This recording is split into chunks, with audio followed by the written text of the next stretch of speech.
WorldCounts.com, 36 million people die every year from starvation. That's a lot. This is relevant because you can learn valuable communication concepts and methods from this, and it can influence you to work in nonprofit organizations. I'm credible because I did this service and researched some on my organization, and this is completely my work. So I will talk about packing food for Feed My Starving Children. I will tell you about the story and the organization, some communication concepts, and improving my communication and my community. First of all, let's talk about the organization and what I did. This is relevant because if you enjoy this and if you like this organization, you can work for them. I completed my service at Feed My Starving Children. According to FeedMyStarvingChildren.com, they're an organization nonprofit organization all over the United States that gives food to countries that need it.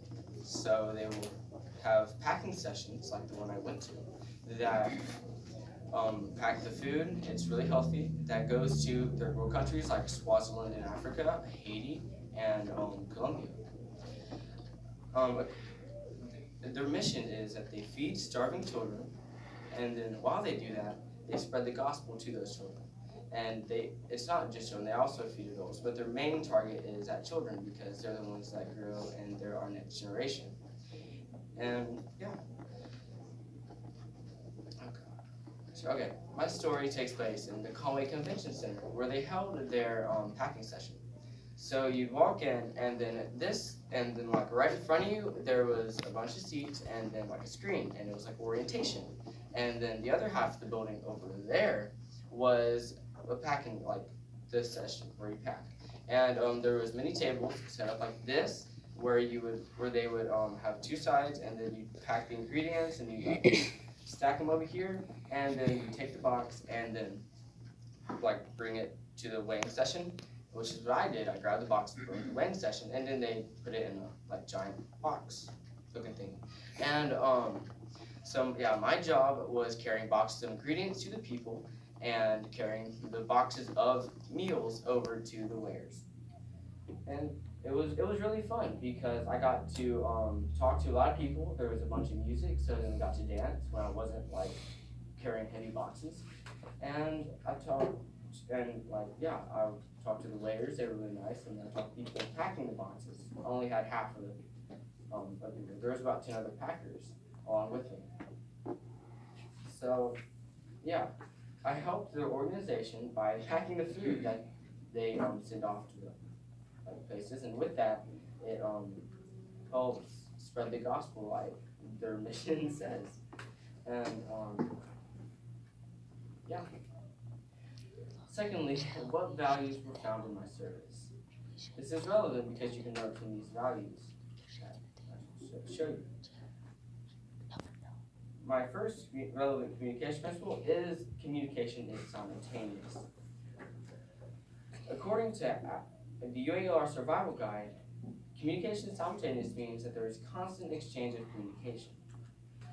An example of this was actually like my whole job because I would have to like communicate with these people, walk over here, communicate with the weighers, and it was back and forth. And then there was about 5 other people in my section, including Matthew, and we would have to like look at each other to know which person would go to like this box, and then they'd call out. Yeah, it was very chaotic, but it was also quite good. And this story illustrates principle because I would constantly communicate with everyone else. My first communication concept is task-oriented listening. According to Adler, Rodman, and Dupree in Understanding Human Communication textbook, this is a listening style primarily concerned with accomplishing the task at hand. My example is talking to or listening to the people shouting like that their box was done. So once they completed the box, they would yell like their little motto or whatever, like some people, it was just random. So they'd yell that, and then one of us would like run over there, grab the box, and then go over there. Our whole thing was listening for people to yell at us. And this illustrates it because I listened with the intent of completing my task. My last concept is tone. According to Adler, Rodman, and Dupree, in understanding human communication, tone is a factor of paralanguage. It is expressing meaning through different vocal qualities. An example of that would be when I was doing my job is like I'd walk over there and then I would like talk to them for a second and I'd be like, oh yeah, I'm coming with my ingredients. Yeah. And I wouldn't be like really angry, like, I'll get your ingredients when I'm done with it. No, you can't do that because it's such a positive atmosphere. You gotta keep that atmosphere alive. Yeah.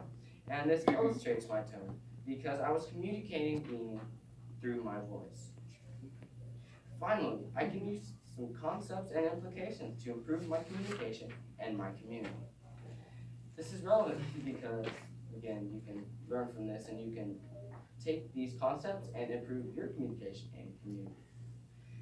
One communication concept I can use to improve my communication is empathy. According to Adler, Rodman, and Dupree in Understanding Human Communication textbook, empathy is the ability to project oneself into another's perspective to experience their thoughts and emotions. This is important just with any communication. But I chose this because the people that the food was going to were going through a very different situation than I was. And to really get the whole meaning out of what I was doing, I had to put myself into their eyes and see why what I was doing was being so meaningful to people that the food was going to. And I can use this to improve my communication by being more empathetic to people and understanding people better. So like, when you practice empathy a lot, it makes your communication so much better. And lastly, an ethical implication I can use to improve my community is responsibility. According to the UALR Survival Guide, responsibility is holding ourselves accountable in everything we do. I chose this because I was responsible to hold my weight in the process as a volunteer. I can't be a really bad volunteer and sit on the side and watch everyone do my job. That would get anything done, and that would hurt the process so much because there wouldn't be near as much food going out. And with that, it affects a lot more people than just me. It can affect thousands, potentially. And I can use this to improve my community because doing my part in volunteering in my community can make my community better. And I can make myself as an individual better too. In conclusion, I spoke about packing food for Feed My Starving Children.